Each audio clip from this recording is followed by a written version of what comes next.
Subscribe करें और bell दबाएं ताकि कोई खबर रह न जाए।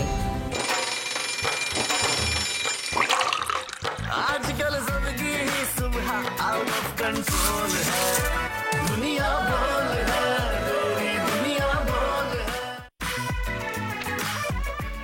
बिस्मिल्लाहिर्रहमानिर्रहीम, अस्सलाम वालेकुम and good morning Pakistan. Good morning Talha, कैसे हैं आप? अल्हम्दुलिल्लाह, आप खैरियत से हैं? बिल्कुल ठीक अल्हम्दुलिल्लाह। कल मैं बड़ी खुश हो गई थी रात में खबर सुन के, लेकिन उसके बाद मेरी खुशी सिर्फ उस हद तक ही महसूस हुई जब तक मैंने अगली डीजल वाली खबर नहीं सुनी थी। मैंने कहा कि पेट्रोल की कीमतों में थोड़ी सी कमी आ गई है, कदरे बेहतर, वैसे 3 रुपए कुछ नहीं होता, लेकिन फिर भी चलो मैंने कहा कमी तो आई। लेकिन फिर जब अगली खबर सुनी कि डीजल के प्राइस इतने ज़्यादा बढ़ा दिए हैं कि आपने वहाँ पेट्रोल की कसर डीजल पे निकाल ली है, तो मैंने कहा अब मैं क्या कहूँ। और तलहा मैं एक और बात शेयर करना चाहूँगी आपके साथ, अपने व्यूअर्स के साथ ही मैं शेयर करना चाहूँगी कि अब पेट्रोल सेविंग किस तरह से की जा रही है। सिर्फ हम ही लोग नहीं, बड़ी बड़ी एयरलाइंस भी पेट्रोल सेविंग कर रही हैं। वो कैसे कर रही हैं आपको ये बताएं कि जब आप प्लेन में बोर्डिंग कर रहे होते हैं, आप जा रहे होते हैं, सारे पैसेंजर्स आ रहे होते हैं, तब तक एसी बंद है। गर्मी में सबका बुरा हाल है, सब पंखे झल रहे हैं, अपनी अपनी मदद से कुछ ना कुछ कर रहे हैं, लोग शोर मचा रहे हैं, चीख रहे हैं, लेकिन वो कह रहे हैं जी नहीं madam, I am really sorry, AC take off के बाद ही खुलेगा। तो तरह ये भी एक पेट्रोल सेविंग का जरिया है। अब ये हाल हो गया है। यकीनन वर्दा, लेकिन मैं शायद आज का प्रोग्राम शुरू करना चाहूँगा कि आज दूसरी मुहर्रमुल हराम है और यकीनन गम हुसैन के बिना हमारा दीन नामुकम्मल है, हमारा ईमान नामुकम्मल है। और ये वो मुश्किल तरीन 10 दिन थे नबी करीम सल्लल्लाहु अलैहि वसल्लम की औलाद के ऊपर, जिसके ऊपर जिस मुसलमान को गम ना हो वो शायद मुसलमान नहीं है। तो यकीनन आज के प्रोग्राम में हम खुसूसी सेगमेंट भी रखेंगे मुहर्रमुल हराम के हवाले से, मौला हुसैन की कुर्बानियाँ, अहले बैत की कुर्बानियों को याद करेंगे और यकीनन सोचेंगे कि आज के दौर का यजीद कौन है, आज के दौर में वो कौन है जो हमारी जिंदगियाँ मुश्किल कर रहा है और इस्लाम को तबाह करने की कोशिश कर रहा है। लेकिन प्रोग्राम का आगाज करते हैं, नजर डालते हैं टॉप स्टोरीज पर, जिसके बाद हमारे साथ ताजिर बरादरी से बहुत अहम शख्सियात स्टोरी में हिस्सा बनेगी। हम डिस्कस करेंगे कि इस वक्त जो टैक्सेस डाले जा रहे हैं इकोनॉमी के ऊपर और जो उनकी मुश्किलात हैं वो मईशत को किस राह पे लेके जा रही हैं, पाकिस्तान को किस राह पे लेके जा रही है और इसके असरात क्या मुरतब होंगे। लेकिन पहले टॉप स्टोरीज पर नजर डालते हैं। इंपोर्टेड हुकूमत ने पेट्रोल की कसर डीजल पर पूरी कर दी, 3 रुपए गिराकर 9 रुपए बढ़ा दिए। शहबाज सरकार आवाम को रिलीफ दे नहीं पा रही, सारा मलबा पिछली हुकूमत पर डालकर सिर्फ मामू बना रही है। बिजली के बिलों के जरिए रिटेलर्स पर टैक्सेस का नफाज, भयानक असरात से बचने के लिए ताजरों ने अदालत का दर खटखटा दिया। अब सबकी नजरें सिंध हाई कोर्ट पर हैं। 4 अगस्त को बड़ी समाअत होगी। बलूचिस्तान में तबाही के हौलनाक मनाजर, हुकूमती नाअहली की दास्तान सुना रहे हैं। ये सब होने वाला है, हमारी हुकूमतें सालों साल से जानती थी, फिर भी कोई इकदाम क्यों नहीं किया गया। नेशनल क्लाइमेट चेंज पॉलिसी का जायजा लेंगे आज के शो में। और नामुमकिन को मुमकिन कर दिखाया, एशियन बॉडी बिल्डिंग चैंपियनशिप में सब्ज हलाली परचम सर बुलंद करके बताया। 80 किलोग्राम की कैटेगरी में मुल्क का नाम रोशन करने वाले शहजाद कुरैशी आज हमारे मेहमान होंगे। वर्दा, मुझे याद है कि जब हमारे मुल्क में एक स्कूल पर हमला हुआ था तो फिर एक नेशनल एक्शन प्लान बना था। इस वक्त हमारी मईशत पर जो हमला हुआ है, जो इकोनॉमिक हिटमैन दुनिया भर से हमला कर रहे हैं, जो economic situation all over the world है कि ग्लोबल ग्रोथ की फोरकास्ट 6% से 3% कर दिया IMF ने, दुनिया भर की मईशतें प्रॉब्लम में है। यहाँ तक कि अनाज के लिए, ग्रेन के लिए इस वक्त यूक्रेन से गंदम निकलवाई जा रही है, दुनिया को पहुंचाई जा रही है, क्योंकि वहां पे गंदम पड़ी पड़ी खराब हो रही है और दुनिया के कई हिस्सों में लोग बेसिक रोटी के लिए तरस रहे हैं। इसीलिए यकीनन इस वक्त economic condition all over the world very serious है। मैं कहता हूं कि जब स्कूल पे हमला हुआ था तो नेशनल एक्शन प्लान बना था, आज नेशनल इकोनॉमिक प्लान बनना चाहिए ताकि हम अपनी मईशत को बचा सकें, अपनी इकोनॉमी को बचा सकें, अपनी बिजनेस कम्युनिटी को बचा सकें, क्योंकि इस वक्त बड़ी मुश्किल में है। और उनके एक साथी हमारे साथ स्टूडियो में भी है। जी बिल्कुल, हम ये सोच रहे थे कि शायद अगर पेट्रोल में कुछ कमी हुई है, या आप सोच रहे हैं कि अगर पेट्रोल में कमी होने के बायस अशिया खुर्दनोश में की कीमतों में कोई कमी आएगी, तो ऐसा कुछ भी नहीं है। कान यहाँ से पकड़े या यहाँ से पकड़े, बात एक ही है। हुकूमत सिर्फ खेल खेल रही है। हमारे साथ हमारे गेस्ट मौजूद हैं। जावेद शम्स साहब सदर कराची डिवीजन के हैं, अंजुमन ताजरान सिंध। जी अस्सलाम वालेकुम, thank you so much for coming. अच्छा ये बताइए कि अभी जो टैक्सेस सारे अप्लाई हुए हैं उसके लिए आप लोगों ने सिंध हाई कोर्ट का दरवाज़ा खटखटा दिया है, आपको कितनी उम्मीद है कि फैसला आप लोगों के हक में आएगा? सबसे पहले तो बहुत शुक्रिया बोल्ड मैनेजमेंट का कि हमें बुलाया और हमारी आवाज़ आवाम तक पहुंचाई। देखिए, ताजर के हवाले से बहुत सारी जो है ना ऐसी चीज़ें चल रही होती हैं मार्केट में, शहर के अंदर लोगों के पास कि ताजर जो है वो जालिम है, महंगी चीज़ें बेचता है, टैक्स नहीं देता है। लेकिन ऐसा नहीं है।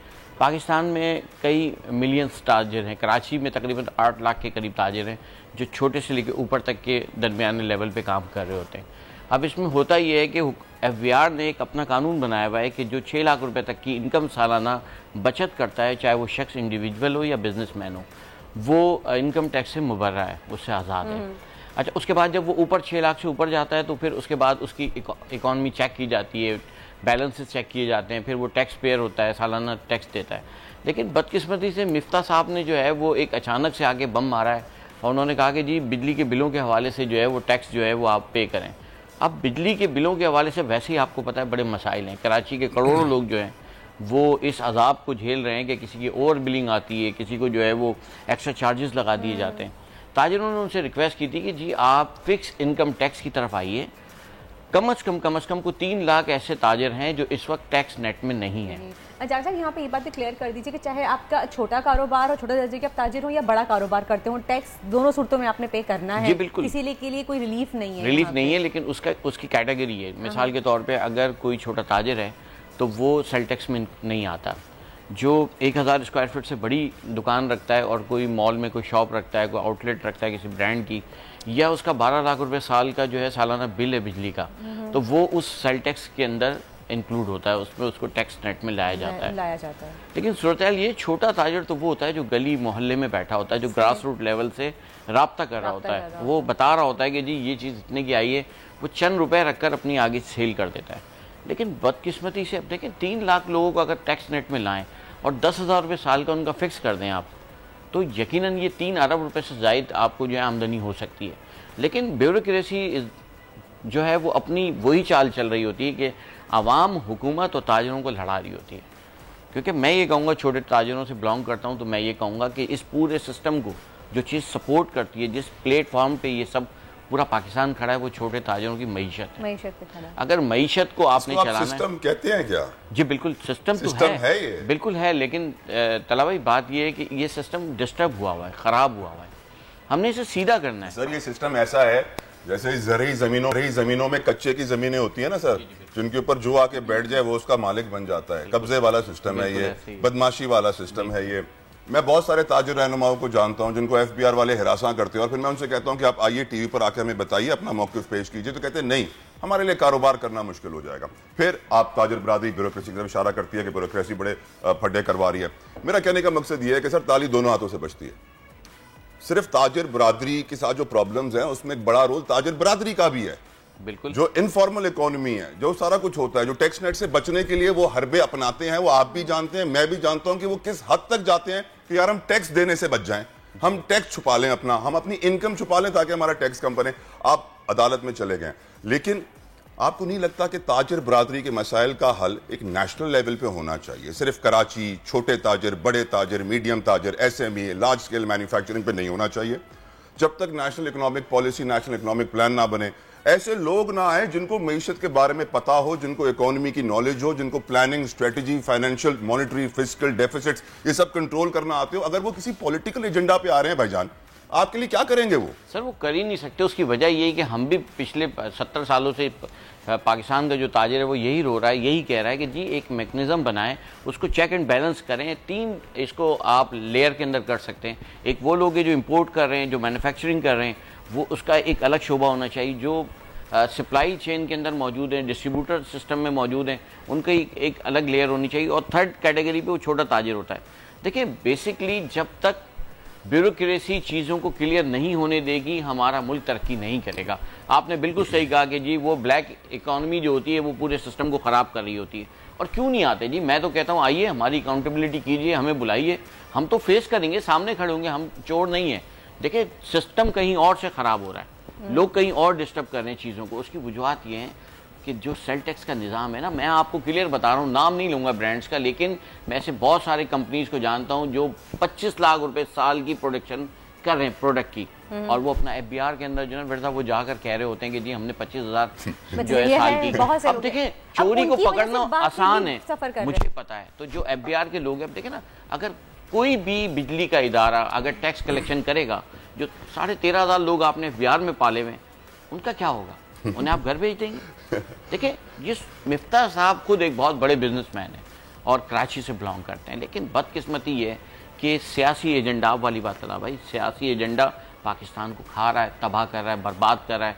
ऐसे नहीं चलेगा। देखिए ऑप्शन बहुत सारे थे, हम रोड ब्लॉक कर सकते हैं, हम कई दिन शहर बंद कर सकते हैं, लेकिन ये मुल्क हमारा है, चलाना हमने। तो कैसे मुमकिन है कि हम जाके रोडों को बंद कर दें, लोगों को तकलीफ दें? लिहाजा हमने अंजुमन ताजरान सिंध ने दरवाज़ा खटखटाया अदालत का, और अदालत को जाकर हमने अपनी दुख भरी दास्तान बयान की, और 4 तारीख को 4 अगस्त को उन्होंने हमें बुलाया। इंशाल्लाह हमें उम्मीद है कि पाकिस्तान की अदालतें इंसाफ फराम करेंगी। अगर सपोज आपके हक में फैसला नहीं आता तो फिर आप लोग क्या कहेंगे? देखिए फिर मजीद ऑप्शंस होते हैं उसके। देखिए अगर आज हम अदालत ने, ये भी 70 साल में पहली बार हुआ है कि पाकिस्तान भर के ताजरों ने हुकूमत का दरवाज़ा जो है वो अदालत के ज़रिए खोलने की कोशिश की है। पहला पत्थर है, पहला कदम है, पहला स्टेप है। अगर हम पॉजिटिव साइन में जाकर सोचेंगे, मुझे उम्मीद है, मैं 100% श्योर हूँ कि जिन बुनियादों पे हम गए, देखें जो एलिजिबल ही नहीं है, जिस पे 6 लाख से ऊपर का टैक्स ही नहीं बनता, वो कैसे सेल टैक्स में आएगा?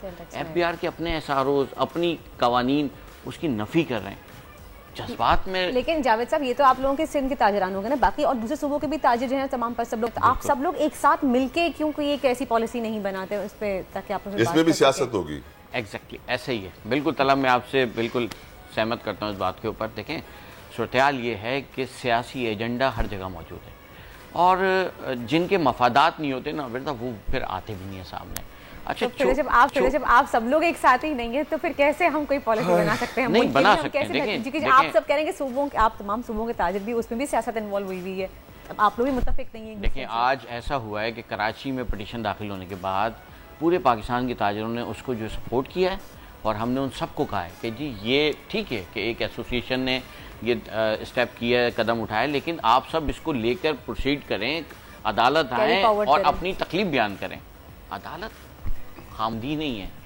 जावेद साहब, मैं इस मौके का फ़ायदा उठाऊंगा, आप हमारे स्टूडियो में मौजूद हैं, हम उम्मीद करते हैं कि अदालत से आपको इंसाफ मिले और मोहतरम जज हजरात अपना फरीज़ा बेहतरीन तरीके से अदा करें। ये बताइए कि इस वक्त मीशत के हालात क्या हैं, कारोबार कैसा है, कितनी अनएम्प्लॉयमेंट है, कितनी दुकानें बंद हुई हैं आपके सामने थोड़े से वक्त में? अभी देखिए कोविड से लेकर अब तक का जो 2.5 साल का अरसा गुजरा है ये पूरा, इसमें लाखों लोग बेरोज़गार हुए हैं। उसकी वजूहत ये कि अभी रिसेंटली कल इन्होंने जो है वो 150 यूनिट तक की ऑफ़र की है, लेकिन उसके साथ एक और कदगन लगा दी कि जो लोग एक्सपोर्ट नहीं कर रहे हैं, मैन्युफैक्चर पाकिस्तान में छोटे स्मॉलर साइड पे, उनके ऊपर 5% का टैक्स लगा दिया। अब आप मिफ्ता साहब से पूछें, जो शख्स मैन्युफैक्चरिंग करके मार्केटों में माल दे रहा है, क्या उसकी इंटरनेशनल मार्केट तक रसाई आसान है? लोगों को वीज़ा नहीं मिलता, आप माल एक्सपोर्ट करने की बात कर रहे हैं। देखिए ये इनको क्लियर करना पड़ेगा। पाकिस्तान डे बाई डे लोगों की तबाही और बर्बादी की तरफ जा रहा है। अच्छा, बेरोज़गारी के बढ़ने से क्राइम बढ़ रहे हैं, जराइम बढ़ रहे हैं। आप देखें कि स्नैचिंग की वाक़यात बढ़ गए हैं, और लास्ट अभी 2 मंथ बिफोर जो है अगर आप जाएँ तो 1 मंथ में 27 के करीब लोगों को जो है वो स्नैचिंग के दौरान जो है मारा गया है। अब देखिए ये किसी का बच्चा, किसी का शौहर, किसी का बेटा, किसी का वालिद अगर इस तरह शहीद हो जाता है, घर से ख़त्म हो जाता है, उसकी ज़िंदगी ख़त्म, कितना बड़ा दुख, कितनी अफसोस की बात है। पूरा खानदान तबाह होता है। किसी एक शख्स के जाने से कोई शख्स नहीं जाता, वो पूरा घर बर्बाद हो जाता है। और फिर उसके साथ साथ देखें एक चीज़ और भी होती है कि जो उसकी फैमिली के लोग होते हैं, उनका पाकिस्तान की हुकूमत से, कावानीन पे से एतमाद उठ जाता है। तो लिहाजा हुकूमत को, और मैं ये समझता हूँ कि पाकिस्तान चलाने वाले जो लोग हैं, उन्हें लास्ट स्टेप अब ये लेना चाहिए कि कानून कानून और कानून।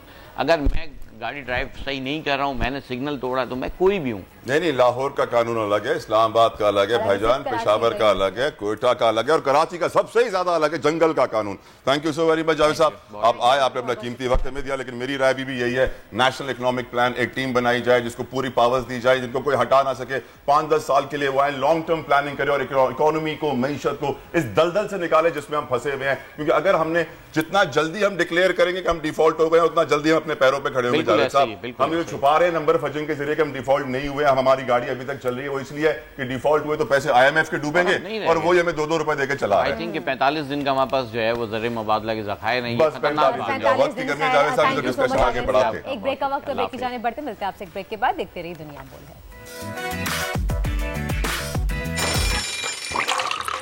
आजकल जिंदगी ही सुबह आउट ऑफ कंट्रोल है, दुनिया बोल है, दुनिया बोल है। Welcome back after the break. आप देख रहे हैं दुनिया बोल है और जिन्होंने हमें अभी भी ज्वाइन किया उनको एक बार फिर से गुड मॉर्निंग। और आपको बताते चलें कि इस वक्त बलूचिस्तान में हालिया बारिशों के बाद जो बहरानी कैफियत सामने आई है, खुसूसन सोशल मीडिया पे जो मनाजिर हम देख रहे हैं, वो बात हम सब जानते हैं, वो बहुत ही हौलनाक है। सैलाबी सूरत हाल इतनी संगीन है कि अब तक 127 अफराद जहाँ भाग हो चुके हैं और ये सब सिर्फ और सिर्फ मिसमैनेजमेंट की वजह से हो रहा है। यकीनन, क्योंकि ये बारिशें पहली बार नहीं हुई हैं, हर साल होती हैं और हर साल ये बारिशें होती हैं, हर साल ये सूरत हाल पैदा होती है। NDMA PDMA एक्टिव हो जाते हैं, वज़ीर आज़म तबाह हाल इलाकों का दौरा करते हैं, उनकी दाद रसी करते हैं, पुरसा देते हैं, उनके जख्मों में मरहम रखते हैं, लेकिन फ़ायदा कुछ नहीं होता। हर साल यही सिचुएशन क्रिएट हो जाती है और यही हालात पैदा होते हैं। मौसमियाती तब्दीलियों का कोई जिक्र नहीं करता, कोई ये बात नहीं करता कि क्लाइमेट चेंज से किस तरह मुकाबला किया जाए। पॉलिसी बनाई गई थी, क्लाइमेट चेंज पॉलिसी, जो बस कागज़ों की हद तक रह गई, उस पर कोई इम्प्लीमेंटेशन नहीं हुई, उसमें कोई पेशरफ्त नहीं हुई 10 साल गुजरने के बावजूद। तो यकीनन ये पॉलिसियां एक खेल तमाशा होती है जो सियासतदान खेलते हैं दिखाने के लिए कि हम बहुत काम कर रहे हैं, लेकिन करते वो क्या है, लोग बुझी डू नथिंग। 2015 में पार्लियामेंट पे इसके ऊपर बात भी की गई, आपने कहा कि 10 साल हो चुके लेकिन कुछ भी नहीं हो रहा। ये पेश गोई 2015 में ही कर दी गई थी। क्लाइमेट चेंज एक बहुत बड़ा खतरा है हमारे रीजन के ऊपर, लेकिन इस पे कान नहीं धरेगा। तो सूरत हाल जो भी है इस वक्त हमारे सामने है, बहुत अफसोस की सूरत हाल। डिस्कशन करेंगे, हमारे साथ मौजूद हैं डॉक्टर वकार अहमद, आप असिस्टेंट प्रोफेसर हैं institute of environment studies Karachi university से। Thank you so very much doctor साहब, आपने अपना कीमती वक्त हमें दिया। My question to you is, एक ऐसे मुल्क में, यकीनन आपको भी अजीब लग रहा होगा यार कौन ये बोल वाले सुबह सुबह माहौलियाती तब्दीलियों का जिक्र करना शुरू हो गए, कोई और अच्छा काम नहीं है। क्योंकि एक ऐसे मुल्क में जहां पर ह्यूमन राइट्स नहीं है, जहां कंज्यूमर राइट्स नहीं है, जहां इंसाफ हासिल करना इतना मुश्किल है, जहां हम बात करते हैं इस रिफॉर्म की उस रिफॉर्म की, ये इदारा सही करो, ब्यूरोक्रेसी सही करो, वो सही करो, हम लोग अपनी बुनियादें आज तक अपने पैरों पर ही नहीं खड़े हो पाए हैं। हम माहौलियाती तब्दीलियों का जिक्र कर रहे हैं। तो आपकी नजर में क्लाइमेट चेंज के ऊपर जो पॉलिसी बनी थी उसमें कुछ हो सकता है और ये सब खेल तमाशा है? क्योंकि 10 साल तो हो गए, कुछ हुआ नहीं है, तो लग ये रहा है कि बस ये लफ्जी गोलाबारी है। जी बहुत शुक्रिया, आपने मुझे अपने प्रोग्राम में दावत दी।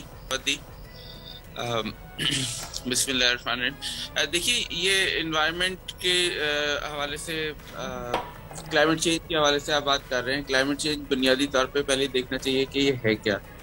क्लाइमेट चेंज जो है वो दुनिया भर में जो ग्लोबल वार्मिंग की वजह से, जो बढ़ती हुई जो गर्मी है उसकी वजह से जो मौसमियाती तब्दीलियाँ हो रही हैं, आप देखिए ये हीट वेव्स, कोल्ड वेव्स, ये जो एक्सट्रीम वेदर के इवेंट्स हैं, ये बहुत ज़्यादा बारिश या खुशहाली, ये तमाम जो चीज़ें हैं इसको हम क्लाइमेट चेंज कहते हैं। और इससे जो बचने के लिए जो भी आप इक़दाम करते हैं, इसकी एडेप्टेशन के लिए या जो मुश्किल हालात के लिए आप तैयार होते हैं, इसे क्लाइमेट चेंज एडेप्टेशन कहते हैं।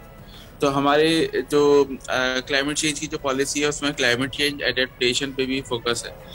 अच्छा, क्लाइमेट चेंज एडेप्टेशन जो है वो क्या चीज़ है कि आप जो है बदलते मौसम में किस तरह से अडेप्ट हो सकते हैं, किस तरह से अपने आप को चेंज कर सकते हैं। मिसाल के तौर पे जैसे जो एक्सट्रीम वेदर इवेंट्स में पॉपुलेशन को बचाने के लिए घरों की इंसुलेशन को बेहतर किया जाता है, जिसमें आप जो है वो बाहर की गर्मी सर्दी का असर कम होता है। इसी तरीके से जो है वो फ्लड की कंडीशन में, जैसे अब ये फ्लड्स की सूरत हाल है, इसमें जो है जो नशेबी इलाके हैं, जो ड्रेनेज बेसिन हैं, इनकी आइडेंटिफिकेशन होती है और इन आइडेंटिफिकेशन के हवाले से इनके उसी के बुनियाद पे फिर वहाँ पर जो वो पॉपुलेशन को जो वहाँ पर जो वो सेटल नहीं होने दिया था, बल्कि ड्रेनेज बेसिन से हटके जो है वो जगह जो है वो मुख्तस की जाती जहाँ लोग जो है वो रह सके। डॉक्टर साहब, I'll stop you here। Faheem उज़्ज़मा साहब ने हमें ज्वाइन किया है, साहब कराची हैं और वो बलूचिस्तान का दौरा भी करके आए हैं, सारी सूरत हाल का जायजा भी लेकर आए हैं। जी, उनसे पूछते हैं कि फ़हीम साहब ये बताइएगा कि सूरत हाल क्या है बलूचिस्तान की, अब आगे क्या किया जा सकता है बेहतरी के लिए? देखिए, बलूचिस्तान की सूरत हाल तो वही है जो आप में टीवी पे देख रहे हैं। RCD हाईवे का बहुत बड़ा हिस्सा जो है वो पानी में बह गया। कई ब्रिजेस खुजदार के पास पुल जो है वो बह गए। इधर खुद हब और कराची को जो कनेक्ट करता है पुल, जिसको पिछले दिनों अखबारों में तस्वीरें भी छपी थी कि उसके कॉलम्स जो हैं वो डिन्यूडेड हैं और उस पे NHA ने कहा कि नहीं ये बिल्कुल सही है, कोई ऐसी बात नहीं। तो बुनियादी तौर पे मैं बार बार ये बात कहता हूँ कि देखिए, क्लाइमेट चेंज है या फ्रीक इवेंट्स हैं वेदर के, जो भी है, उन सब के अंदर रहते हुए हमें अपने आप अपनी गवर्नेंस को बेहतर करने की जरूरत है। लेकिन फहीम साहब, इन तमाम चीजों के बारे में तो हमें पता था ना पहले से कि क्लाइमेट चेंज होने वाला है, बारिशें ज्यादा होंगी, लेकिन फिर भी हमने कोई बेहतरी के लिए इकदाम क्यों नहीं किए? इतनी वर्स्ट सिचुएशन का सामना हमें क्यों करना पड़ रहा है? नहीं, ignorance is not a bless unfortunately. देखिए, हमारे जो अरेबियन सी के, इंडियन ओशन के जो सरफेस टेम्परेचर्स हैं वो बढ़ रहे हैं, एवरेज से ज्यादा बढ़ रहे हैं। जब वो सरफेस टेम्परेचर्स बढ़ते हैं तो इसका मतलब है इन मानसून्स में एवेपोरेशन के साथ बारिश भी ज्यादा होगी, और ये हमें अप्रैल मई जून में नजर आना शुरू हो जाता है। मगर हम बैठ के यही अंदाजे लगाते रहते हैं कि तूफान वहां से चला है, अब ओमान पे पहुंचा है, अब गुजरात पे पहुंचा है, शायद अल्लाह मियां को जो है कहीं भटका देगा ऐसा। तो आने वाले वक्त में डॉक्टर साहब सही फरमा रहे थे, हमें क्लाइमेट चेंज के लिए अपने आप को, जो क्लाइमेट चेंज मिटिगेशन है उसकी तरफ तवज्जो देनी चाहिए। अच्छा देखिए, क्लाइमेट चेंज मिटिगेशन तो बहुत आगे की बात है। हमारी जो बुनियादी गवर्नेंस है, जो सिस्टम्स हैं, देखिए डिप्टी कमिश्नर का निजाम अंग्रेज छोड़ के गया था। मैंने, आपने, नवाज शरीफ, इमरान खान ने नहीं बनाया। उसके नीचे रेवेन्यू का पूरा एक अमला, पुलिस का, थाने का मौजूद है, जो कि आपको इलाकों की, मोहल्लों की, यूसीस की, गांवों की, तहसीलों की खबरें देता है या दे सकता है, मगर आप वो नहीं करते। आप किसी भी चीज की, अब आप देखिए जगह जगह आजकल एक नया फैशन चला है कि फलानी जगह पे डैम बना लो, फलानी जगह। अभी क्या हुआ है, तुर्बत के ऊपर डैम बर्स्ट हुआ। लेकिन फहीम साहब, डैम बनाना तो पुराना तरीका हो गया ना, अब तो रेन हार्वेस्टिंग का सिस्टम है, उस पे हम जाते ही नहीं। बिल्कुल बिल्कुल बिल्कुल रेन हार्वेस्टिंग है। देखिए, अभी हब डैम के स्पिलवेज जो है खोले गए अंधाधुंध, और उसके बाद जो है आपका जो मेन आरसीडी हाईवे का जो ब्रिज था वो उड़ गया। तो ये तमाम चीजें, इनका ताल्लुक गवर्नेंस से, इनका ताल्लुक सिर्फ और सिर्फ उससे नहीं है। एडमिनिस्ट्रेटिव ऑफ कराची, और मैं चाहूंगा कि मैं इस मौके का फायदा उठाते हुए आपसे यह सवाल भी पूछूं, क्या वजह है कि जब लाहौर इस्लामाबाद में बारिश होती है तो वहां की सड़कें ऐसी नहीं टूटती हैं जैसे कराची की सड़कों में एकदम से कुछ ऐसा लगता है कि कुछ जलजला आया है, बारिश नहीं हुई है और जलजले से दरारें पड़ गई हैं, बड़े बड़े सुराख हो जाते हैं, खाइयां बन जाती है रोड के बीच में। क्या चक्कर है? वही है जो ब्यूरोक्रेसी ठेके देती है अपने मनपसंद लोगों को, और एक रोड के ऊपर दूसरी, दूसरी के ऊपर तीसरी, तीसरी के ऊपर चौथी बनती जाती है, और सही प्रॉपर प्रोसीजर्स फॉलो नहीं होते। फहीम साहब, देखिए, आप बिल्कुल सही कह रहे हैं, बिल्कुल यही होता है, मगर एक फर्क और भी है। पिंडी और लाहौर जो है वो कराची से, मतलब सतह समंदर से तकरीबन 1600 और 800 फीट की बुलंदी पे हैं। वहां पर नदी नालों को एक ग्रेडियंट अवेलेबल है जिससे पानी निकल जाता है। हमारे यहाँ कराची इज अ बिल्कुल फ्लैट सिटी। हाईएस्ट जो आपका जो मीन सी लेवल पे जो स्पॉट है वो Sorab boat 114 feet, Karachi airport 82 feet उसमें। तो ये एक फ्लैट सिटी है। देखिए, आपने भी कराची की बात की कि हम बिल्कुल डेल्टा पे हैं, तो ये बताएं कि 2060 की प्रेडिक्शन की गई है। माहिरीन ने कहा है कि 2060 में कराची शहर, और जैसे ठट्टा और बदीन के बारे में ही कहा गया, तो हम देख रहे हैं कि ऑलरेडी डूब चुका है, लेकिन कराची शहर के बारे में भी कहा जा रहा है कि 2060 तक वो डूब जाएगा। अगर यही सूरत हाल रही, सिचुएशन रही, तो आपको क्या लग रहा है कि वाकई ऐसा होगा? इससे बचने के लिए हमने क्या इकदाम किए हैं? हम कुछ प्लानिंग, कोई स्ट्रैटेजीज बना रहे हैं अपनी? देखिए नहीं, देखिए, एक बात को समझने की जरूरत है। सर्फ ओशंस के जो लेवल है वो बढ़ रहा है, उसकी वजह से ये कहा जाता है कराची डूब जाएगा या ठट्टा डूब जाएगा। आप हॉलैंड को देखिए, वो तो 50% जमीन उन्होंने समंदर से रिक्लेम की है, निकाली है, और उसको वो किया।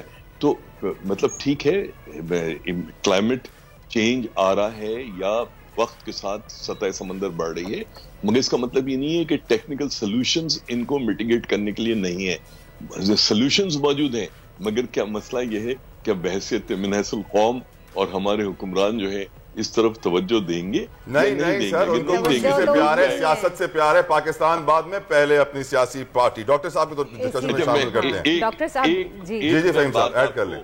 और ऐड करना चाहता हूँ। देखिए, कराची में जुलाई में तकरीबन 556 मिलीमीटर बारिश हुई। ये तकरीबन 22 इंच बारिश हुई।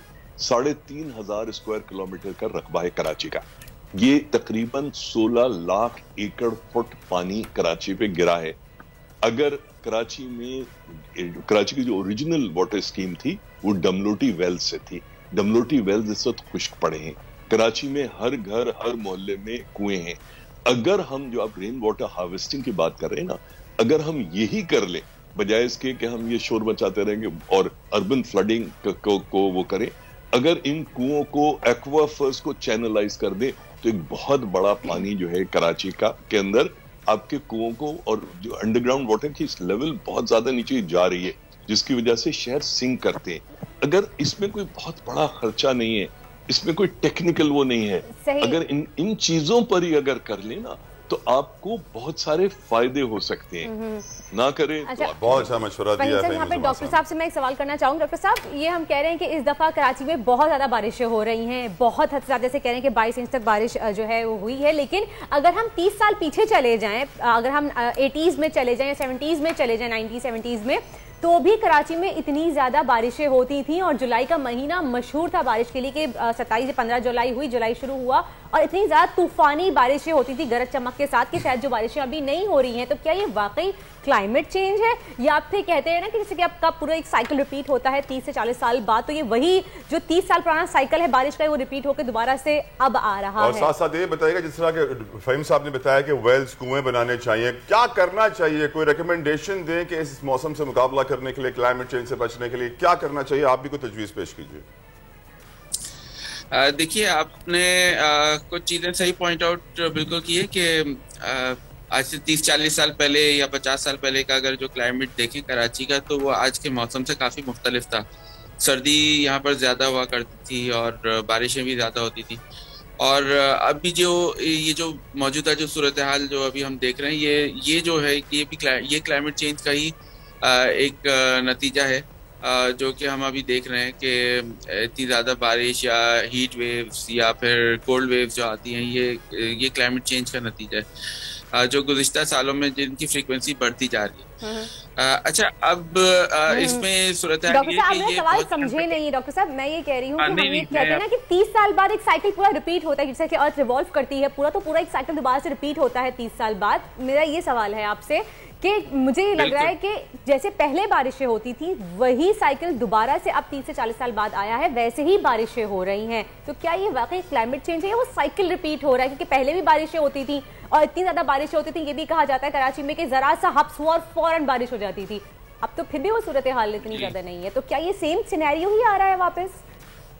देखिए, हम एग्जैक्टली ये बात नहीं कह सकते कि वो 30 साल बाद या 40 साल बाद वो साइकिल रिपीट हो रही है। उसके लिए देखना पड़ेगा कि पहले के कुछ स्टैट्स निकालने पड़ेंगे।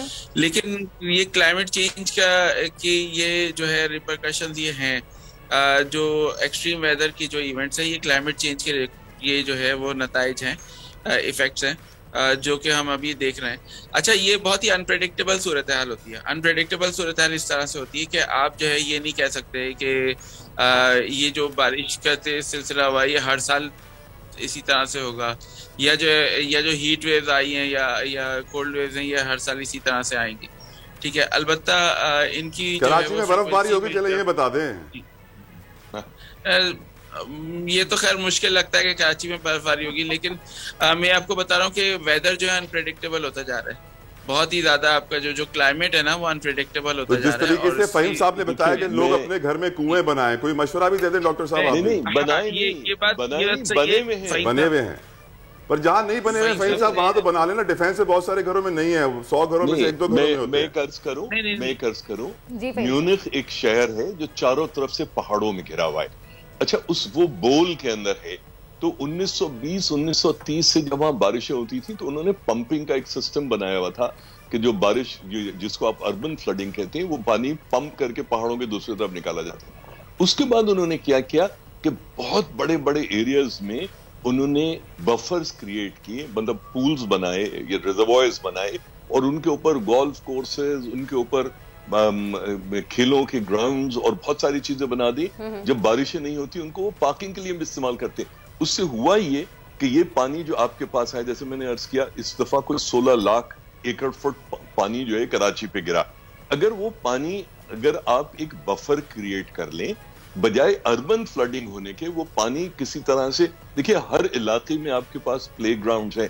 मैं शायद बहुत अनोखी बात कर रहा हूं, मगर पार्क्स हैं, ईदगाहें हैं, वो ओपन ग्राउंड्स है। मैं उनके ऊपर प्लाजे बनाने की बात नहीं कर रहा। मैं ये कह रहा हूं आप जगह जगह पे, अगर कोई आप जी होश कौम है, अगर कोई आप जैसे आपने कहा ना कि समंदर का सतह बढ़ेगी, कराची डूब जाएगा, हॉलैंड में तो आधा मुल्क जो है वो उन्होंने समंदर से रिक्लेम किया है, वियर्स बनाए हैं, प्रोटेक्शंस बनाई हैं।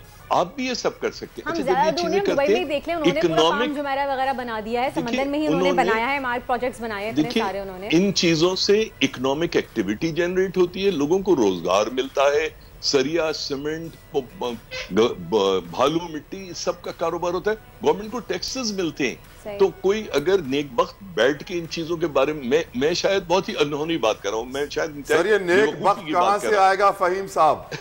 नहीं, वो मेरे और आप ही से निकल कर आएगा ना, वरना आप बैठ के सारंगी बजाइए। फहीम साहब मुझे एक जल्दी से एक बात का जवाब दे दीजिए फहीम साहब कि पार्लियामेंट ने नेशनल क्लाइमेट चेंज पॉलिसी बनाई थी, ठीक है, तो आपको लगता है कि उस पे कुछ अमल दरामद कुछ होगा, कुछ काम किया जाएगा उस पे? देखिए, नेशनल क्लाइमेट चेंज पॉलिसी जब नेशन ही नहीं एग्जिस्ट करती, सारा वक्त बेसबॉल का बैट लेके लड़ती रहती है, तो कोई भी पॉलिसी क्या इंप्लीमेंट करेंगे आप? चलें, सही, बहुत बहुत शुक्रिया। फहीमुज़्ज़मान हमारे साथ मौजूद थे और डॉक्टर प्रोफेसर हमारे साथ मोतार अहमद साहब, असिस्टेंट प्रोफेसर कराची यूनिवर्सिटी से, बहुत बहुत शुक्रिया, आप लोगों ने हमें अपना कीमती वक्त दिया। और तलहा, बात साफ है, अपनी मदद आप कीजिए, कोई और आपकी मदद करने नहीं आएगा। एक ब्रेक, प्रोग्राम जारी रहेगा। आजकल जिंदगी ही सुबह आउट ऑफ कंट्रोल है, दुनिया बोल है, दुनिया बोल है। Welcome back after the break. आप देख रहे हैं दुनिया बोल है और अब लिए चलते हैं आपको वेदर अपडेट की जाने पर। आपको बताएं कि कराची में इस वक्त भी बादल छाए हुए हैं और सुबह से मुख्तलिफ इलाकों में हल्की फुल्की बारिश भी हो रही है, लेकिन बारिशों का ऐसा कोई सिस्टम फिल वक्त शहर में मौजूद नहीं है। हाँ, अलबत्ता जुमेरात से बारिशों का एक नया सिलसिला शुरू होने वाला है और पंजाब में बादलों ने अब भी डेरे डाले हुए हैं और लाहौर समेत पंजाब के मुख्तलिफ शहरों में वक्फे वक्फे से बारिशों का इम्कान है। इसके अलावा अगर हम बात करें कश्मीर, इस्लामाबाद, खैबर पख्तूनख्वा और शुमाली बलोचिस्तान में तेज़ हवाओं के साथ और गरज चमक के साथ बारिश का इम्कान है। अगर कराची की सूरत हाल आपको बताती चलूँ मैं, तो आप स्क्रीन पर देख सकते हैं रात की इस वक्त की सिचुएशन थी कराची में कि यहाँ पे बादल थे, आप ये देख सकते हैं कराची की सूरत हाल। और अब ये देखिए सुबह के वक्त कराची में बारिश है, जो कि हमने देखा कि हमें हल्की फुल्की बारिशें भी देखने को मिली हैं। लेकिन अगर आपको शाम तक का मौसम बताए कराची का क्या होगा, तो प्लीज़ अगर अगली आप वॉल प्ले करें पैकेज चलाएं, तो ये देखिए इस वक्त आप देख सकते हैं शाम तक कराची में बिल्कुल बादल नहीं होंगे और मौसम साफ हो जाएगा। लेकिन अलबत्ता लाहौर का अगर आप देखें, वहाँ ऊपर लाहौर में मुस्तकिल बादल छाए हुए हैं और वहाँ पे भी बारिश का इम्कान है। तो यानी कराची में बारिश नहीं होगी, लेकिन अगस्त के महीने में कह रहे हैं कि 3 से 4 बारिश के स्पेल आएंगे और जब 3 से 4 बारिश के मजीद एक हमारा स्पेल आएगा तो उस वक्त सूरत हाल क्या होगी कराची की अल्लाह बेहतर जाने। आई होप कि कुछ इसके एहतियाती इंतजाम कर लिए जाएं, सड़कों का जो इस वक्त हाल है वो और मज़ीद ख़राब ना हो, कुछ बेहतरी की तरफ जाए। खैर, ये तो रही मौसम का सूरत हाल। और जब बात करते हैं मौसम की, बारिश की, तो और रोडों की ऐसी सिचुएशन हो तो खुद पे ठंड रखना ज़रूरी है। तो आपसे कहना चाहूँगी कि मौसम बारिश का हो या गर्मी का, ह्यूमिडिटी और डेंस एयर की वजह से हर वक्त हमें हाइड्रेट रहने की ज़रूरत है ताकि आप गर्मी भगाएं और ठंड रख सकें। So stay hydrated. मौसम का हाल हमने जाना बर्दाश्त है, लेकिन स्टूडियो में मेरे लिए मौसम अच्छा किया है अब्दुल हकीम की कॉफ़ी ने, जिस कॉफ़ी ने बड़ा मजा किया। यकीनन थैंक यू बोलना चाहूँगा हकीम आपको कि आपने मुझे इतनी अच्छी कॉफ़ी पिलाई और मेरे स्टूडियो का मौसम अच्छा कर दिया। लेकिन यकीनन कराची का मौसम अच्छा होता है, बादल आते हैं। मुझे तो लगता है कि वो कहते हैं ना, जब टेम्परेचर देखते हैं आप फोन पे तो लिखा आता है 28 डिग्री सेंटीग्रेड और फील्स लाइक 43, 53। तो कराची में इस वक्त इट फील्स लाइक लंदन, क्योंकि हम देख रहे हैं कि जुलाई के पिछले 15-20 दिनों से जो है बादलों का राज रहा है, धूप की आंख मचोली चलती रही है। और जो प्रेशर हम जुलाई में देखते थे, गर्मी का, शिद्दत से गर्मी पड़ती थी, बिजली के बिल इतने आते थे, एसी के बिना रहा नहीं जाता था, हब्स होता था, ह्यूमिडिटी होती थी, वो जो है अल्हम्दुलिल्लाह अब नहीं है। लेकिन हाँ, खड्डे हैं, सड़कों पर पानी है, यहाँ से वहाँ जाना बड़ा मुश्किल है। एट द सेम टाइम हम देख रहे हैं कि मुहर्रम उल हराम का महीना है और मुहर्रम के इस महीने में हम कोशिश करते हैं कि हम दीन की बात करें यकीनन, और गम हुसैन दुनिया में आम करें। मौला हुसैन अलैहिस्सलाम का गम जिस मुसलमान में नहीं है वो यकीनन कई मुश्किलात का शिकार है। आज के इस दौर में जब हम कहते हैं मौला हुसैन, हम हुसैनियत को भी मानते हैं, लेकिन सैडली हम देखते हैं कि हमारी सोसाइटी में जो यजीद हैं उनके खिलाफ हम खड़े नहीं होते। मैं हमेशा से बात कहता हूं कि हक पे खड़े रहने के लिए पहला चैलेंज तो ये होता है कि आप हक को पहचानें, फिर उस पर खड़े रहें। दूसरा चैलेंज ये होता है कि हक पे खड़े होकर आप बातिल की तरफ इशारा करें और कहें ये बातिल है। अगर आप ये नहीं करते तो यकीनन इसमें कोई गुनाह नहीं, लेकिन पहला स्टेप यही है कि आप हक को पहचानें, हक के साथ खड़े और फिर बातिल की निशानदेही करें ताकि अपनी सोसाइटी में से जो ईविल है उसको खत्म किया जा सके, जो मुनाफिकत है उसको खत्म किया जा सके। लेकिन जब तक ये हम जानते हैं, हज्जतुल विदा के बाद नबी करीम आका दो जहां रहमतुल आलमीन सल्लल्लाहु अलैहि वसल्लम ने फरमाया कि मैं 2 चीजें देके जा रहा हूं, इनको पकड़ के रखना। जन्नत की बशारत मैं देता हूं, एक कुरान पाक, दूसरा मेरे अहले बैत।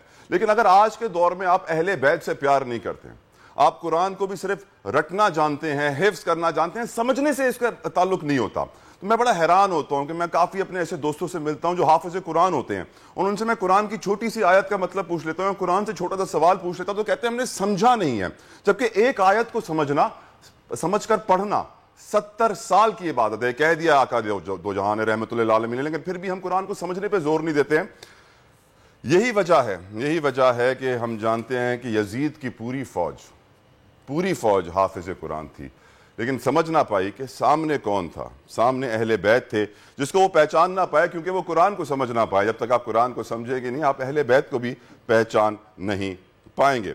राइट, हम डिस्कशन करेंगे। हमें ज्वाइन कर रहे हैं इस वक्त, हमारे साथ मेहमान होंगे इस वक्त मुहर्रम को डिस्कस करने के लिए मुजफ्फर साहब, मुफ्ती वली खान मुजफ्फर साहब। मुफ्ती वली खान मुजफ्फर साहब, मैं आपसे पहला सवाल जो पूछना चाहूँगा, जिस मुसलमान के दिल में गमे हुसैन ना हो, क्या वो मुसलमान कहलाने के लायक है? क्या वो मुसलमान कहलाएगा? मुफ्ती साहब। जतोई साहब, मैं आपका और आपकी टीम का मशकूर हूँ। आपने इस बेहतरीन टॉपिक पर बात करने के लिए हमें भी अपने साथ मिला लिया। जज़ाकल्लाह।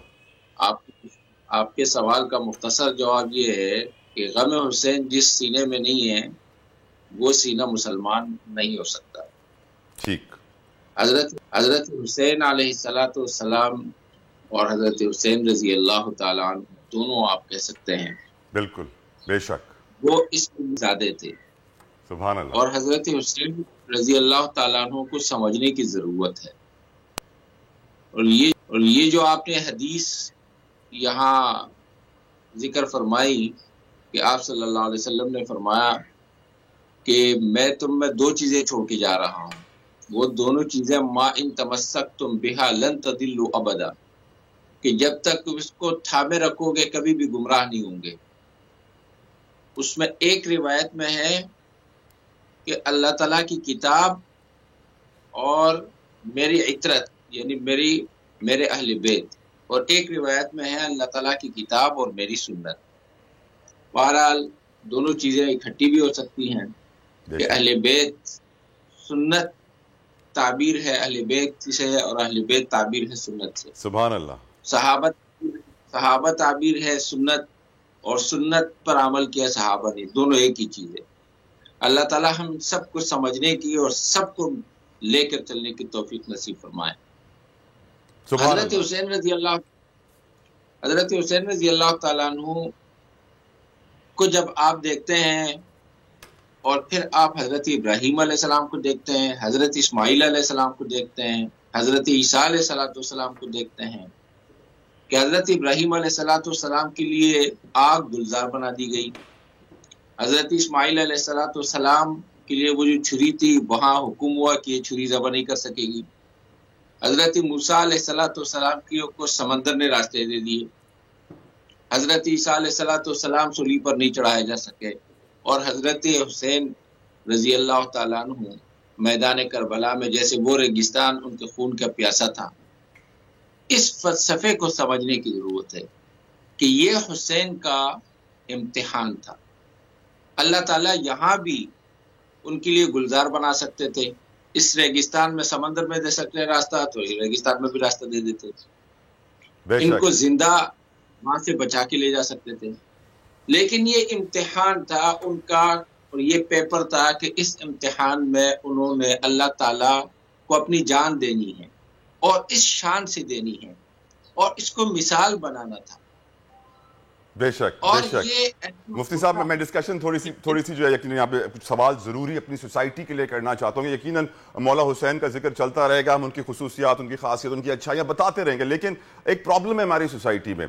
मुफ्ती साहब, प्रॉब्लम यह है कि हम मौला हुसैन को भी मानते हैं और फिर हम देखते हैं कि हमारी सोसाइटी में यजीदियत भी जिंदा है। हम बड़े मुनाफिकत की तरफ बढ़ चुके हैं। हम मौला हुसैन अलैहिस्सलाम को ही मानते हैं और देखते हैं कि हमारी सोसाइटी में लोग अपने बच्चों का नाम यजीद भी रख देते हैं। तो आप इसके ऊपर क्या कहेंगे? अब मैं इसी को लेकर चल रहा था। जी जी आपकी सर, बात का, यजीद का नाम, अपने बच्चों का नाम यजीद नाम नहीं रखना चाहिए। न यजीद नाम रखना चाहिए, न उन लोगों के नाम रखने चाहिए जिन्होंने अंबिया को या सहाबा को या औलिया को कुरान और हदीस के तनाजुर में छेड़ा हो या उनकी बेअदबी की हो।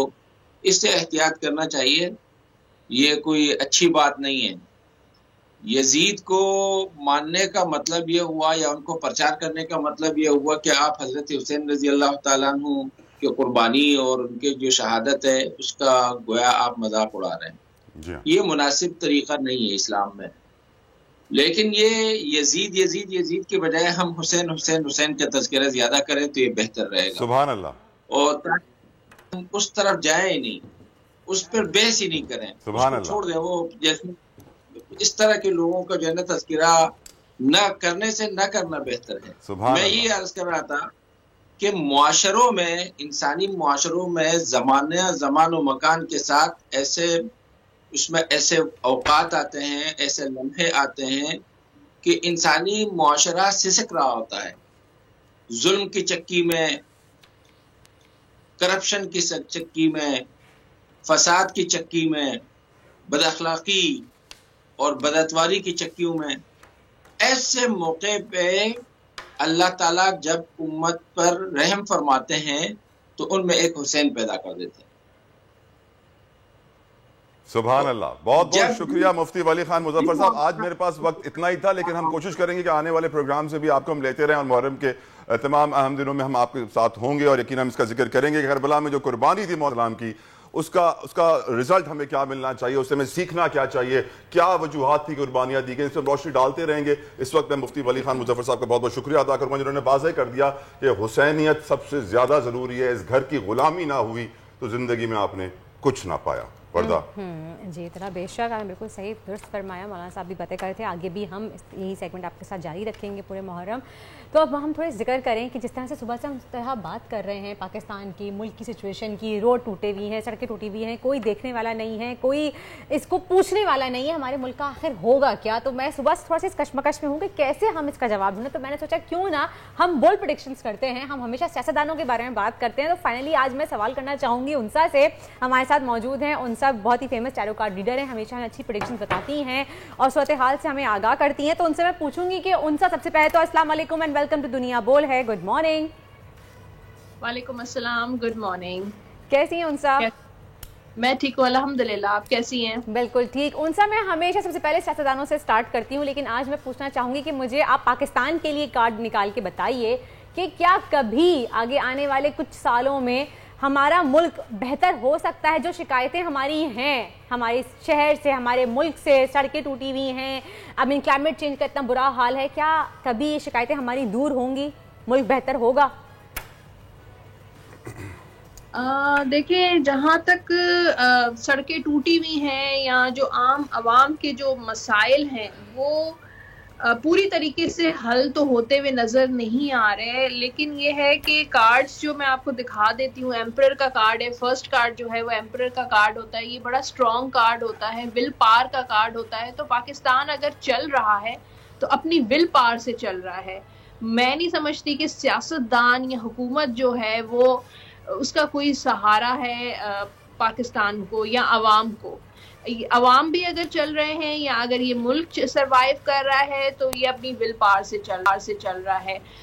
कुदरती जो है वो सपोर्ट भी है पाकिस्तान को। और उसके अलावा 4 ऑफ वॉन्ड्स का कार्ड है, तो अवाम को भी शायद हुकूमत से अब कोई इतनी उम्मीद नज़र नहीं आ रही। तो अवाम भी अगर चल रही है तो अपने आप मदद के तहत ही चल रही है। लोग या दूसरा ये अगर इकोनॉमी की बात करें तो पेज ऑफ वॉन्ट्स का कार्ड है, तो ये बहुत कार्ड जो है वो स्लो कार्ड होता है, जो आपकी एक्सपेक्टेशंस होती हैं वैसे नहीं चल रहा होता है। तो जो हमको एक्सपेक्टेशंस हैं और जो मुल्क को मिलना चाहिए वो चीज सियासतदानों से या गवर्नमेंट से, तो वो चीज तो मुझे नहीं मिलती हुई नजर आ रही, आगे भी नहीं नजर आ रही। यानी आगे भी सिचुएशन ऐसी ही रहेगी, हम रोते ही रहेंगे, मुल्क का कुछ होने वाला नहीं है। मुझे नहीं लग रहा कि कोई खास होता हुआ नजर नहीं आ रहा। हाँ, थोड़ा बहुत फर्क पड़ सकता है, लेकिन कोई बहुत बड़ा चेंज नजर नहीं आ रहा। जैसे आप कह रही हैं सड़कें बहुत अच्छी हो जाएंगी जैसे फॉरेन में होती हैं, या हम फॉरेन की बात नहीं करते, हम ज्यादा दूर नहीं जाते, हम पंजाब ही चले थे। पंजाब और पंजाब की सूरत हाल है, क्या वो हमें कराची में देखने को मिलेगी सूरत हाल? कराची का देखें जो कार्ड आया है ना कराची, जी 6 ऑफ सोर्ट्स का कार्ड है, तो कराची की मुझे सूरत हाल तो चेंज होती हुई नजर नहीं आ रही। हाँ, बेहतरी नजर आ रही है, थोड़ी बहुत बेहतरी नजर आ रही है, लेकिन अगर पंजाब को कंपेयर करे कराची से तो मैं नहीं समझती कि इतना बड़ा चेंज आएगा कराची में। और सुबह सुबह दिल तोड़ दिया उनसा आपने। खैर ये बताइए, आपने हमारे शो में देखा होगा कि अक्सर तलहा बात करते हैं कि हम डिफ़ॉल्ट डिक्लेयर नहीं करते, अपने मुल्क को हम डिफ़ॉल्ट डिक्लेयर नहीं करते। तो मुझे बताएं कि क्या वाकई ऑफिशियली हम डिफ़ॉल्ट होने जा रहे हैं पाकिस्तान ऑफिशियली? देखिए, मैंने पहला कार्ड आपको एम्परर का बताया है और यहाँ पर 6 ऑफ वॉन्ड्स का कार्ड है। ये दोनों कार्ड बड़े स्ट्रॉन्ग है, विल पावर के कार्ड हैं और मुझे लगता है कि डिफॉल्ट मुझे बिल्कुल भी नजर नहीं आ रहा, पाकिस्तान होता नहीं आ रहा। हालांकि जो भी डॉलर की पैसे की कीमत जो है वो कम होती जा रही है और इकोनॉमी जो है वो डाउन होती जा रही है, हालात पॉलिटिकल इतनी अच्छे नहीं है, मईशत तबाह हो गई है हमारी। पाकिस्तान का सर्वाइवल नजर आ रहा है। ये कुदरती मदद भी हो सकती है, अवाम की मदद आप तहत भी हो सकती है।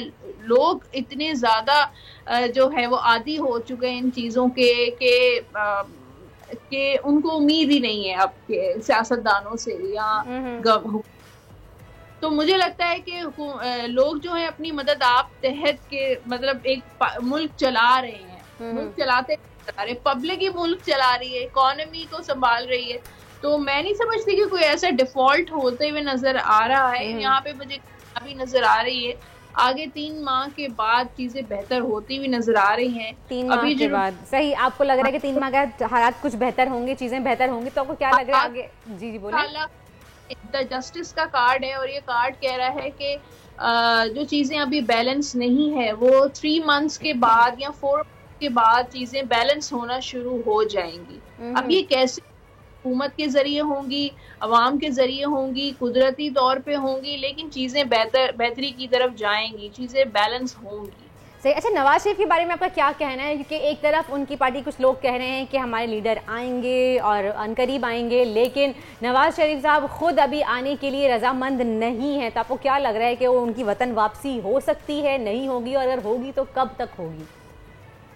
नवाज शरीफ साहब के लिए जो कार्ड मैंने निकाला है वर्दा 3 ऑफ सोर्ट्स का कार्ड है और ये कार्ड अच्छा नहीं होता, नेगेटिव कार्ड होता है और ये डिसअपॉइंटमेंट का कार्ड होता है। तो इस वक्त जो है नवाज शरीफ साहब को काफी डिसअपॉइंटमेंट मिली हुई है। हो सकता है कि उन नहीं आ सकी पंजाब में, तो काफी पार्टी में प्रॉब्लम्स चल रही हैं। मुस्लिम लीग नून में अक्सरियत जो है वो कम होती जा रही है, मकबूलियत जो है वो कम होती जा रही है। तो इस वक्त मैं नहीं समझती कि नवाज शरीफ साहब इस साल वापस आते हुए नजर आ रहे हैं। नून लीग की सियासत को वैसे ही बहुत बड़ा धचका लगा, एक बहुत बड़ा डेंट है उनके लिए। अच्छा, ये बताएं कि अभी अगस्त का महीना शुरू होने वाला है, बल्कि हो चुका है अगस्त का महीना, और इसके आखिर में हम देख रहे हैं कि बलदियाती इंतखाबात भी होंगे सिंध के। तो आपको क्या लगता है कि सिंध में कौन सी पार्टी जीतेगी? पीपल्स पार्टी, पाकिस्तान तहरीक-ए-इंसाफ या फिर जमात इस्लामी? अच्छा, देखें अभी वक्त से पहले जो है वो ये कहना थोड़ा मुश्किल है। मैं जब इलेक्शंस होने लगेंगे तो मैं क्लियर प्रेडिक्शन दूंगी, लेकिन आपको थोड़ा सा मैं हिंट दे देती हूँ। यहाँ पर देखें, मैंने कुछ पार्टीज के कार्ड्स निकाले हैं, इंतखाबात के कार्ड निकाले, इस ऑफ कप्स का कार्ड है। इस वक्त फ्लक्चुएशन चल रही है कि इंतखाबात हो या ना हो, लेकिन इंतखाबात होते हुए नजर आ रहे हैं। पीपल्स पार्टी के लिए जो कार्ड है 8 ऑफ वॉन्ड्स का कार्ड है और पीटीआई के लिए जो कार्ड है वो क्वीन ऑफ वॉन्ड्स का कार्ड है। तो यहाँ पर पीटीआई और पीपल्स पार्टी के बड़े स्ट्रॉन्ग कार्ड्स नजर आ रहे हैं। तो पीपल्स पार्टी मिलके जो है हुकूमत बनाएगी और पार्टीज भी आती हुई नजर आ रही है। तो मिक्स एक मतलब नजर आ रहा है कि बहुत सारी पार्टीज मिलके बनाती हुई नजर आ रही है। लेकिन बात यह है कि जो भी पार्टी आए, हमें पार्टी से मतलब नहीं है, काम से मतलब है। काम से मतलब है, बिल्कुल आपने सही कहा उनसे। कोई भी आए बस हमारे यानी सूबे के लिए कुछ बेहतर कर सके, क्योंकि हमारा सिंध जो है वो पूरे मुल्क से सौतेले जैसा सलूक किया जाता है उसके साथ, पता नहीं क्यों। तरह कुछ पूछना चाह रहे हैं आप? साहब शुक्रिया अदा करना चाहूंगा उनसे, अब आगे बढ़ना चाहेंगे, ब्रेक की तरफ हमें जाना है, बहुत बहुत शुक्रिया उनसे। लेकिन ब्रेक में जाने से पहले अपने व्यूअर्स को बताना चाहूंगा कि मिडिल ईस्ट का एक मुल्क है लेबनान। लेबनान 2020 में दिवालिया हो गया था, अपने कर्जों की अदायगियां नहीं कर पा रहा था। आज वहां पर डबल रोटी खरीदने के लिए लोग 6-6, 7-7 घंटे कतारों में लगे हुए हैं। हाइपर इन्फ्लेशन का शिकार है। डबल रोटी की कीमत 1 घंटे में कुछ है, दूसरे में कुछ है, तीसरे में कुछ है। जल्द अज जल्द हमें अपने जमीनी हकायक को मद्देनजर रखते हुए फैसले करने होंगे। ये तो पाकिस्तान भी कई मुश्किलात में इस वक्त घिरा हुआ है और अब फैसले ना हुए तो ये मुश्किलात बढ़ेंगी। ब्रेक लेते हैं, ब्रेक के बाद प्रोग्राम जारी रहेगा। आजकल जिंदगी ही सुबह आउट ऑफ कंट्रोल है, दुनिया बोल है, मेरी दुनिया बोल है।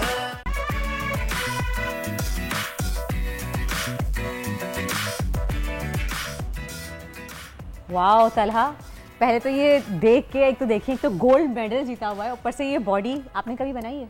व्यूअर्स समझ रहे थे कि मेरी बॉडी नजर आ रही है, लेकिन फिर मैं उनको बता दूं ये ट्रॉफी है जो बीच में रखी हुई है, मेरी बॉडी नहीं थी है, ना ही ये ट्रॉफी मैंने जीती है। कभी कोशिश की है? कोशिश तो बहुत की है, अल्हम्दुलिल्लाह जीत भी सकते हैं, लेकिन एक स्टार हमारे साथ आज मौजूद है। बॉडी होनी चाहिए तलहा। आपकी तो नहीं हो सकती यार, मैं तो कोशिश भी नहीं करूंगी ना, मुझे करनी है। आपकी कह रही हूँ, आपकी कह रही हूँ।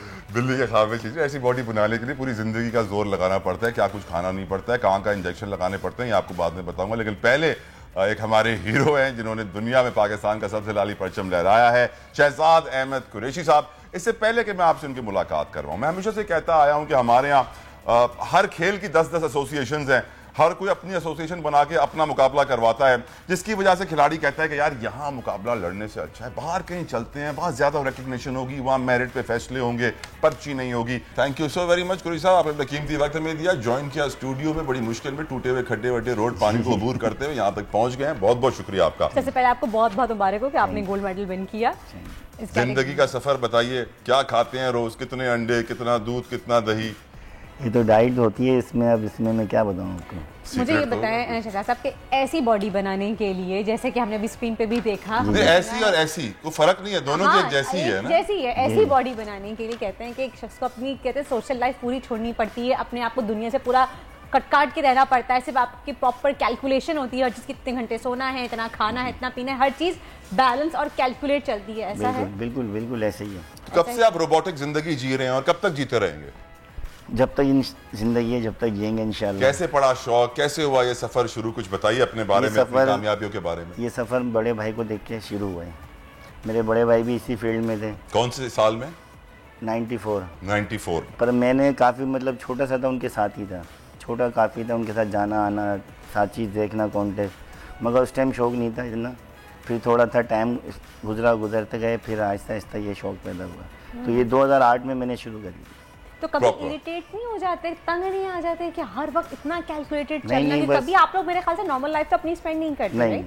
तो कभी इरिटेट नहीं होते इतने सालों? ये वो लोग हैं वर्दा जिनको मालूम होता है कि 8:06 पर मुझे बाथरूम जाना है, फिर रात को 9:11 का वॉशरूम का टाइम भी फिक्स होता है, खाना भी फिक्स होता है, सोना भी फिक्स होता है। एक रोबोटिक जिंदगी ये लोग जीते हैं कि कुछ भी जो है ना अचानक से नहीं हो सकता। अचानक कुछ नहीं होता, सब कुछ प्लान के साथ, प्लानिंग के तहत चलना पड़ता है। सुबह इस टाइम उठना है, फिर इस टाइम मील लेनी है, फिर इस टाइम ट्रेनिंग करनी है, फिर आके रेस्ट करना है, फिर सन बाथ लेना है, सब चीज टाइम के हिसाब से। आपकी मील्स कौन प्रिपेयर करता है? वाइफ। अच्छा, वाइफ प्रिपेयर करती है। वाइफ के लिए भी एक अलग टफ जॉब है। जी जी बिल्कुल, बहुत टफ है। सारा कैलकुलेशन तो वही करती होंगी। सारा ट्रेनिंग नहीं कराते, खुद ट्रेनिंग करते हैं। सैल्यूट है भाई। ऐसे या शहजाद में दुनिया भर में से जो कपल्स ट्रेनिंग होती है ना, कि वो जब मर्द एक बहुत बड़ा बॉडी बिल्डर, शौहर बहुत बड़ा बॉडी बिल्डर होता है, तो अपनी बीवी को भी ले आते हैं, आओ तुम भी ट्रेनर बन जाओ। नहीं, तो उनका असल में ये काम इतना सारा है ना, उसमें आपने अगर वो ट्रेनर बन गई तो मेरा खाना कौन बनाएगा? अल्लाह तो इसके डेफिनेटली जो आपकी जैसे बता रहे हैं हम, कितनी कैलकुलेटेड डाइट होती है, तो उसकी डेफिनेटली आपको अखराजात भी ज़्यादा होते होंगे। तो फाइनेंसेस कैसे अरेंज करते हो? कितना खर्चा आता है आपकी एक महीने की डाइट की अगर हम बात करें तो? डाइट का खर्चा तो मैनेज करना पड़ता है, बस लाख है, 2 लाख है, 3 लाख है।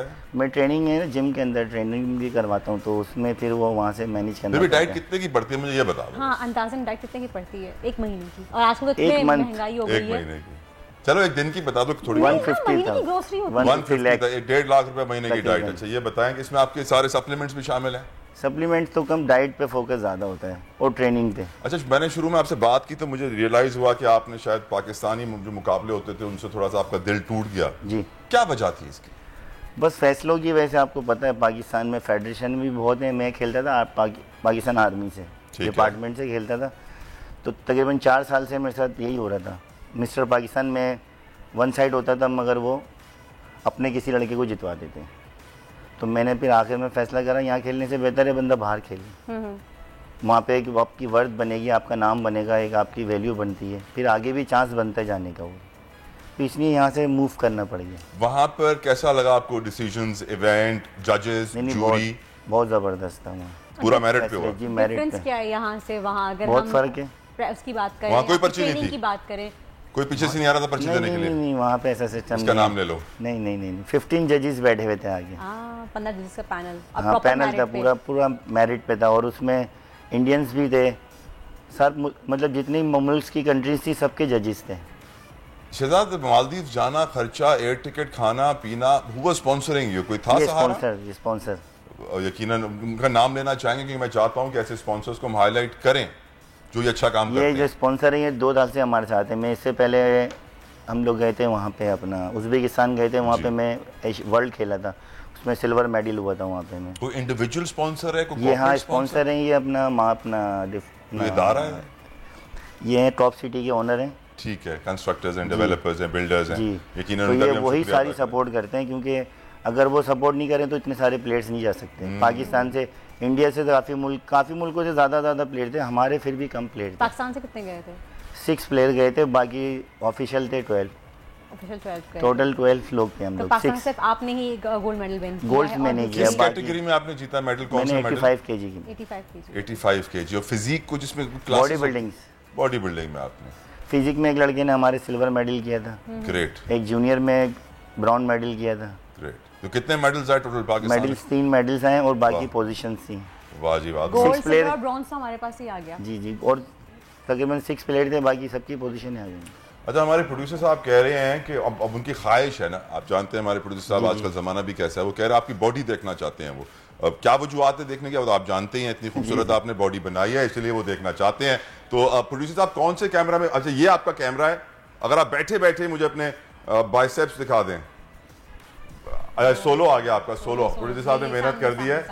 ये वाला कैमरा है, वो चाह रहे हैं आपकी बाइसेप जो है ना, वो क्या इंच साइज क्या आपके बाइसेप का? वैसे मैंने साइज का भी चेक नहीं किया। चेक ही नहीं किया कभी? अल्लाह अकबर, बड़े हम्बल आदमी है, आजिज, डाउन टू अर्थ। बिल्कुल जी, मैं बॉडी से बहुत अपनी सीरियस रहता हूँ। सीरियस रहता हूँ, शो नहीं मारता ज्यादा? नहीं, नजर लग जाएगी। मैं कवर्ड करके रखता हूँ। नजर लग जाएगी इसलिए? नहीं, नजर नहीं, बस ये फैक्टर भी होता है, बहुत से लोग इस वजह से भी करते हैं। बहुत सारे लोग करते हैं, मेरी आदत शुरू से ही बन गई है। माशाल्लाह बोले मर्दा। माशाल्लाह माशाल्लाह माशाल्लाह। आप भी माशाल्लाह बोलिएगा। और सारा इसमें क्रेडिट डाइट का जाता है, और वो डाइट में क्रेडिट तो मैं आपकी वाइफ को कहूंगी, सारा क्रेडिट उनकी वाइफ को जाता है। हमेशा ये बात कहते हैं कि कामयाब आदमी के पीछे एक औरत का होता है, और ये देखिए ये तो आपके सामने जीता जागता सबूत बैठे हुए हैं यहाँ पे, और ये खुद भी अपनी बात से एडमिट कर रहे हैं कि वाकई के एक प्रॉपर मील बनाना एक बॉडी बिल्डर के लिए, और प्रॉपर कैलकुलेटेड कैलोरीज रखना, प्रोटीन उसमें कितना अमाउंट कितना सब उन्होंने करना है, कितना कोलेस्ट्रॉल, ये सब उन्होंने खुद से करना है। पाकिस्तान में बहुत सारे बॉडी बिल्डर्स, कुरैशी साहब, जी अनाप शनाप सप्लीमेंट्स, अनाप शनाप इंजेक्शन है, अनाप शनाप लगाते रहते हैं।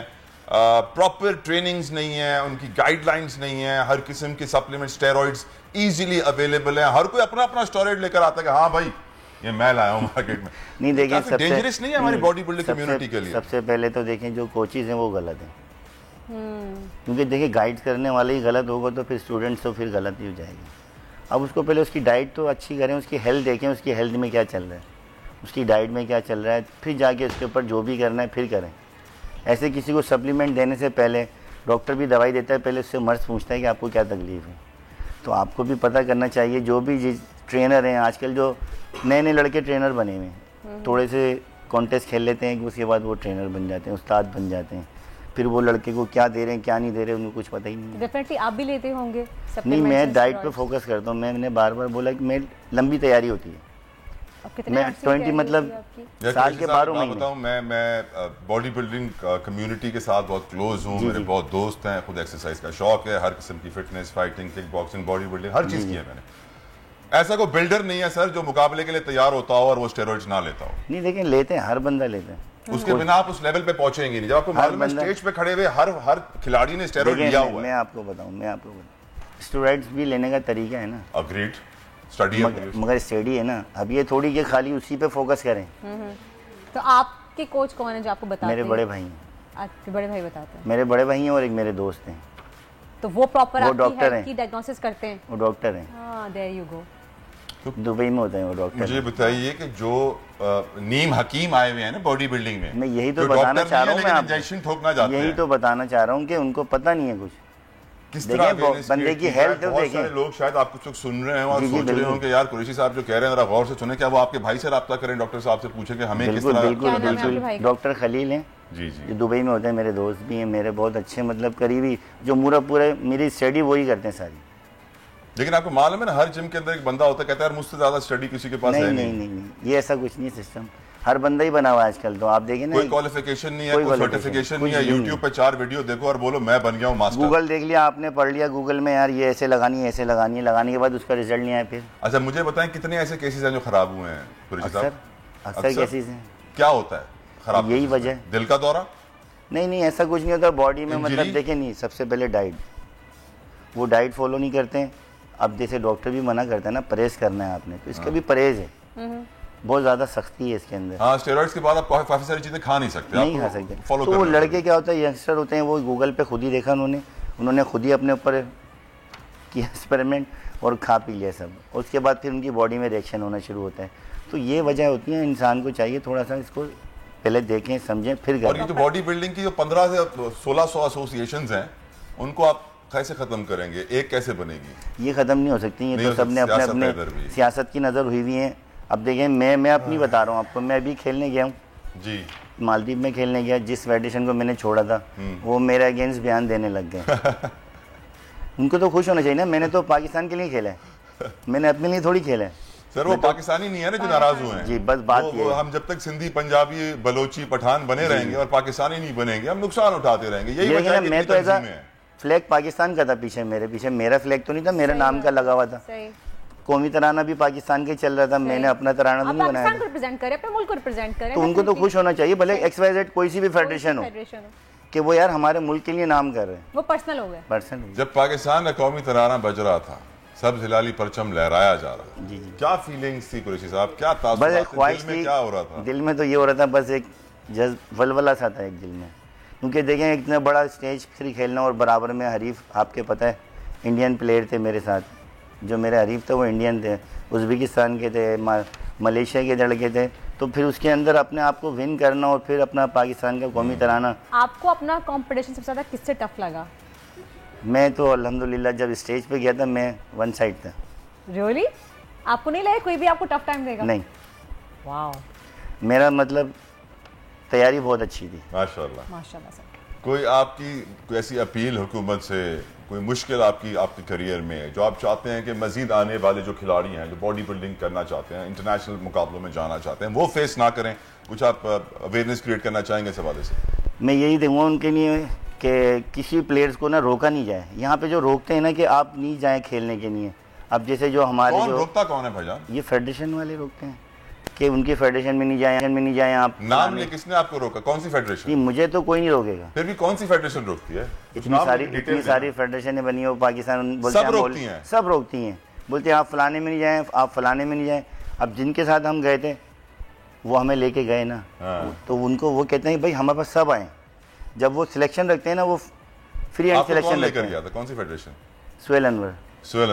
और उनकी फेडरेशन में आप समझते हैं कि तमाम तर चीजें मेरिट पे होती हैं? मेरिट पे हो रही हैं लड़के। जी बिल्कुल। अभी मैं उनके साथ ही हूँ अभी 2 साल। उनकी फेडरेशन का नाम क्या है वैसे? उनकी फेडरेशन का नाम है अपना भूल रहे, चलें नेक्स्ट टाइम कर लेंगे। लेकिन बड़ा अच्छा काम किया उन्होंने। नहीं, उन्होंने काम बहुत अच्छा किया। अभी कॉन्टेस्ट करवाए थे, मिस्टर कराची, मिस्टर सिंध करवाया, पाकिस्तान जी भी करवाया। उसमें लड़कों को इनामात भी दिए, उनको कैश प्राइज दिए, ताकि एक लड़का देखे मेहनत कर आता है, पीछे खर्चा कर आता है, अगर उसको थोड़ा सा कुछ मिलता है तो वो खुश हो जाता है, मोटिवेट होता है वो, फिर आगे लड़कों को और अवेयरनेस। इलेक्शन आ रहे हैं, किसको वोट देंगे आप और क्यों? वोट तो वैसे किसी को देना ही नहीं चाहिए। ऐसी बातें ना करें टीवी पर बैठ के। भाई वोट देना बहुत जरूरी है, हक के खुद इरादियत है, बहुत जरूरी है।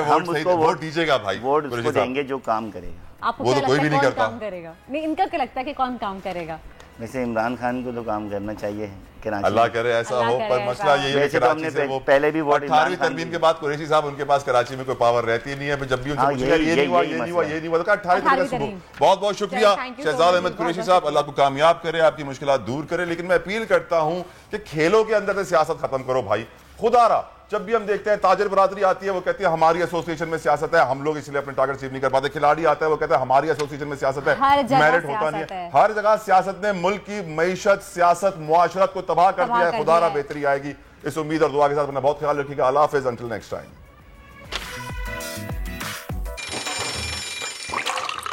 आजकल जिंदगी ही सुबह आउट ऑफ कंट्रोल। सब्सक्राइब करें और बेल दबाएं ताकि कोई खबर रह न जाए।